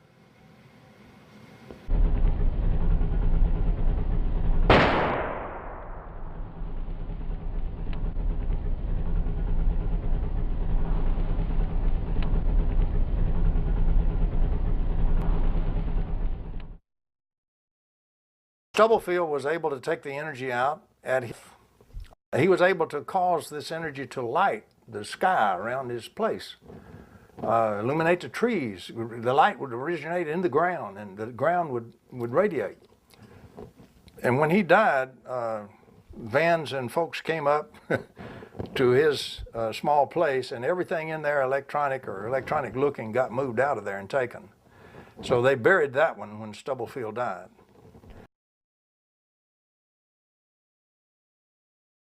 Then you had Tesla. You had several other people obscurely between Tesla and Moray. The next one of great magnitude that, you know, really made the papers and all is, I think, Moray, although you can find a couple of others in there too if you look. And a succession of people came along who found different ways to extract the energy from the vacuum or to take it from the background potential, whatever you want to call it. And in every case, they were suppressed. T. Henry Moray was inspired, of course, by Tesla's work, and he demonstrated so many times to so many scientific and engineering groups and people who were skilled in the art. There is absolutely no question that T. Henry Moray had a system that produced about 50 kilowatts out of a 55-pound box. This is well established as you go back and look at all kind of certified tests and everything else that he did. There's all kinds of skullduggery that happened there. I don't think T. Henry Moray ever got a decent chance to ever do anything with that. The Russians even tried to kidnap him at one time. It reads like a James Bond movie, but it's real. It really happened, and it really happened here in the United States. This was before the war. This was in the 1930s. In the same general period of time, one of the greatest electromagnetic fellows we ever had, scientist, was Gabriel Krohn. And Gabriel Krohn invented a true negative resistor working on a Navy contract for Stanford University. He was never permitted to reveal the exact way that he constructed his negative resistor. But I used direct quotes where he, in fact, said, we have a negative resistor and we can disconnect the generator from this network analyzer when we got negative resistors in there because they will power the circuit. So that one was, in fact, suppressed. I don't know whatever happened to it, but it vanished. And he never did reveal the secret of what he called his open path, connecting any 2 points in a circuit. But it is in the literature, and it's well documented because he was perhaps the leading electrical scientist in the United States at that time. So there's another one that went down the tube. Various and sundry people have made casual ones from time to time over the years. I'd estimate probably 50 different inventors have casually invented something. Even if they didn't understand it, they did get it to go over unity. We're never able to get anything done with it. Most of the time they incurred a lot of enmity from the scientific community. Sometimes were really hounded, and sometimes were just very naive. Sometimes very naive. They fell in. Some of them fell into arrangements with people who were interested in selling stock and didn't care whether anything worked or not. And then we have had charlatans in the area. Probably the best documented scientifically over unity systems, self-running, self-powering systems, were developed by the Russians before World War II. It's in the French scientific literature, and it's also in the Russian scientific literature. The papers are there. I quote them in many of the things that I published. And you can go check the papers. The theory is there. Many papers are published on this in the Russian scientific literature. They built what we call parametric oscillators. They have an oscillator going and they change in the middle, they switch the actual inductance or capacitance or both of the thing so that it becomes a self-oscillation device. And they reached, you know, goodly power for those days, 50 and 100 kilowatt devices.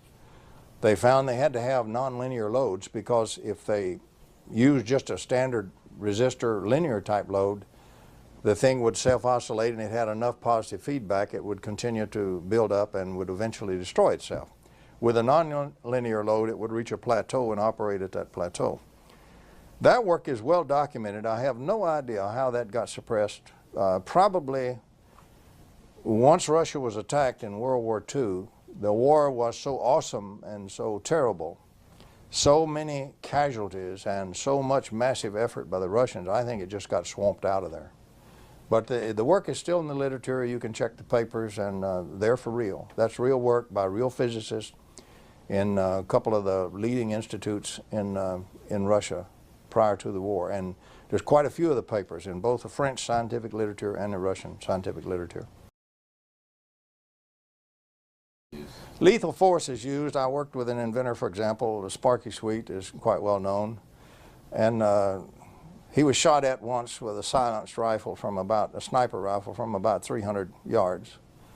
The only thing that saved his life was he was an old guy and very feeble there towards that part of his life, and he was stumbling as he coming up the steps, and he fell down. He just flat fell down on the steps, caught his foot and fell right forward, and as his head went forward, the bullet went right by where his head was. And of course, the assassin was never found. So there are many cases like that. Some are killed. I believe Marinoff, I believe to be a kill. I don't believe Marinoff jumped off a building when he was excited on the way to talk about his invention and so forth. Gave no indications of it. If I can believe the reports of the people who visited where his body lay on the pavement glowed. And there's only one weapon on earth that will kill a human body and leave where it lies on the cement, let the cement glow under it, and that's a longitudinal wave shooter, what's called a shooter. So I believe, my personal belief, I can't prove this in a court of law, I don't intend to try, but my personal belief is that Marinoff was killed. He was probably killed by either the KGB or one of their agents from one of the other Iron Curtain countries, killed with a shooter, thrown off the building to make it look like suicide. The police probably knew about it, that's why they let the body lay so long before they moved it. They didn't want to tangle with the longitudinal waves from it. So yes, there are some rather bizarre things that have occurred to some people.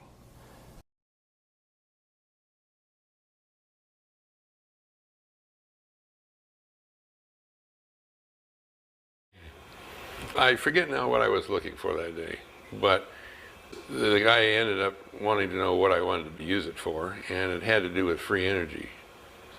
And so at that point, he says that he knew firsthand, this is the exact words, he knew firsthand that all the oil companies employ groups of engineers whose main task is to evaluate every energy-related idea they can find.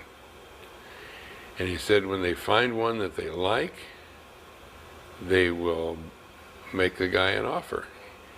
And their attitude is that usually the inventors are short of money. They like to invent, but they don't know how to make money. And so they'll typically offer them $40,000. If that's not enough money, they'll keep raising the offer until they find the guy's price, and then they will buy it, and then they will bury it.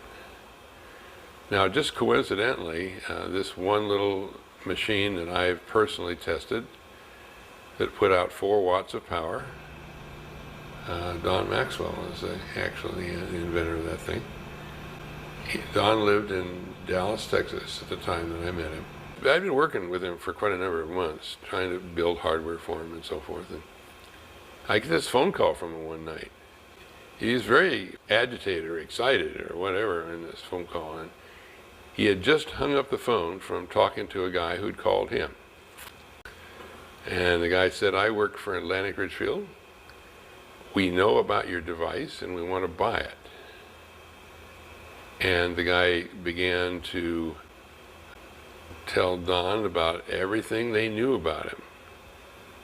The fact that he stored information on his computer and little details. Some of the details could have only been known to somebody who'd been listening to phone conversations between me and Don, because they were just, we're just talking details about something. And then the guy went on to tell Don about several different inventors around the world who had devices. And in each case, the guy told Don how they intended to stop the use or continuing work on each one of these devices. Yes, very specifically, this guy by name, and they weren't just talking generic devices, they're talking name. So I listened to all this, and after we hang up, I sit down and I write down on a piece of paper everything that Don told me. And then I typed it up, sent it off to him, and said, is this what you said? And he only changed a couple words. And so the only thing that I could think of to do at that point was to send everybody whose name was mentioned a copy of this. As a, hey guys, heads up, Well, it turns out that I knew who all these people were. Well, the guy that told me about this first person has visited this guy's house and learned how to build these things from him and was in the process of building them. Well, it was the second person whose name was told to my friend Don is the person they were going to stop. And the way they were going to stop that project is they would place something near where the machine was that would cause the machine to not operate when he wanted it to operate.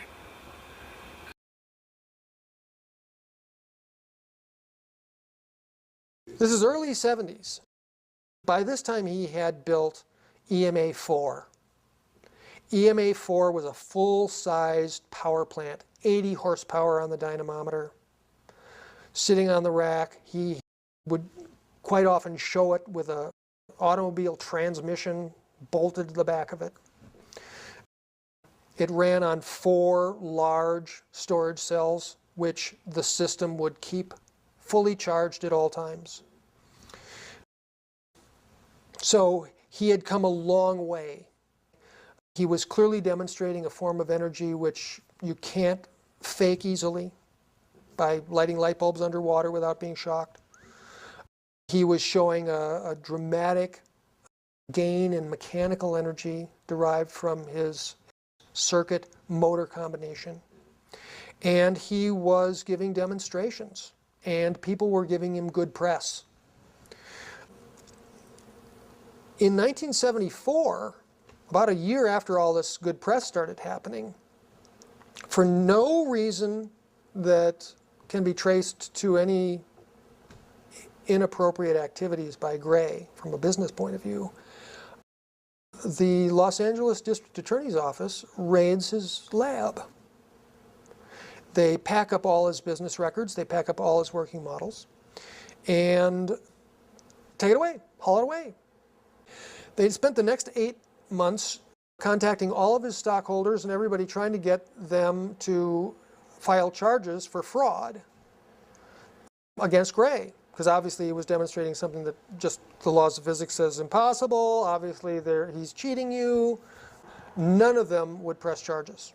So in other words, when the DA went into the office, they didn't have a case against him. They had no one who had filed a complaint. They had a warrant, but they had no complaint. To this day, no one knows what initiated the raid, because no one who was a stockholder or involved in the business in any way filed a complaint. In other words, as it's stated in the articles, the LA District Attorney's Office acted unprovoked. At the 8-month point, they could get no one to even file a complaint to back up their case, at which point they charged Gray with fraud and grand theft. But they had no evidence to support it, and ultimately those charges fell away too. But not before a lot of time was lost and a lot of money was spent defending yourself against this nonsense. Ultimately, the end of this witch hunt found a number of minor SEC violations. He paid a fine, and the case was dropped. After the charges were dropped and the criminal case was dispatched, Gray was never able to get any of his business records or any of the working prototypes back from the DA's office. None of his personal property, corporate property, was ever returned.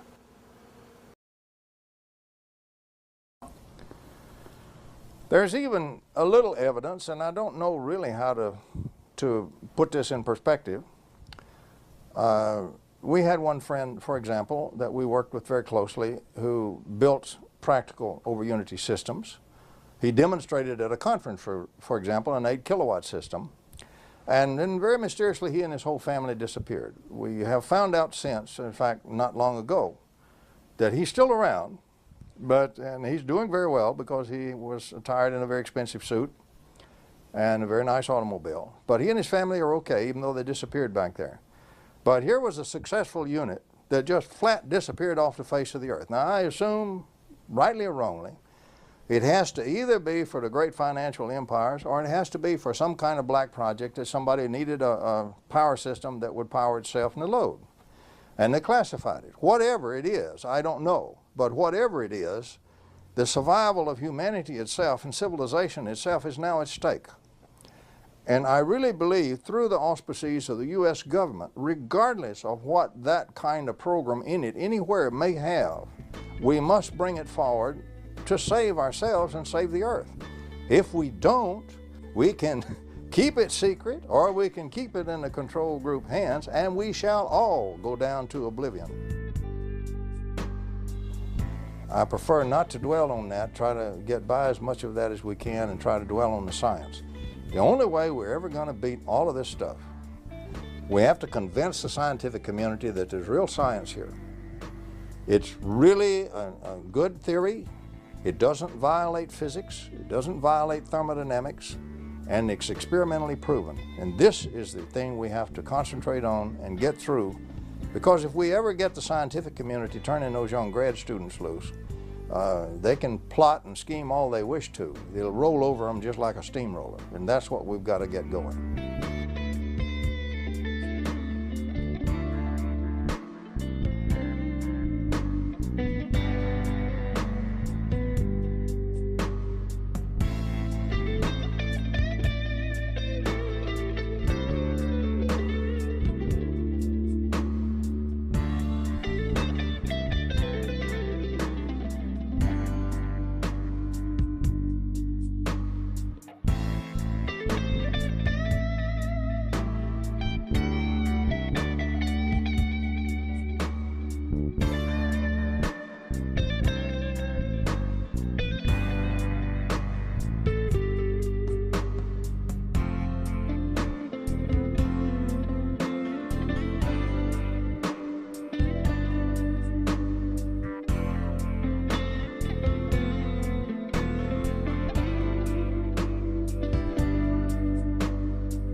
We're trying to communicate the truth as fast as we can, as massively as we can. And that's the best we can do, unless we can get the government to move. If we can get the government to move, they can cut through all of that by simply issuing the order to do it. And that's what it's going to take. Not just us, there are several other inventors and groups in the same area that have systems that work. We are not the Lone Ranger here at all. I want every system out there that works and is real going. We need everything we can do. Now that's my personal view. A lot of folks think that we're going to be able to just stagger on with the way we're going, polluting the whole planet, increasing the electrical demands everywhere. Everybody wants a modern life. They want to get out of the mud and the slime and everything and have lights and have, things that are powered and have industry and jobs and homes and schools. These are common strivings from the human heart. And to try to do that the way we're doing it will destroy the planet, and we will forcefully destroy each other. It seems to me we just ought to be wiser than that.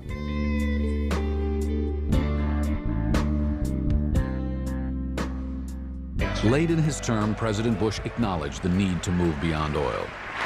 By applying the talent and technology of America, this country can dramatically improve our environment, move beyond a petroleum-based economy, and make our dependence on Middle Eastern oil a thing of the past.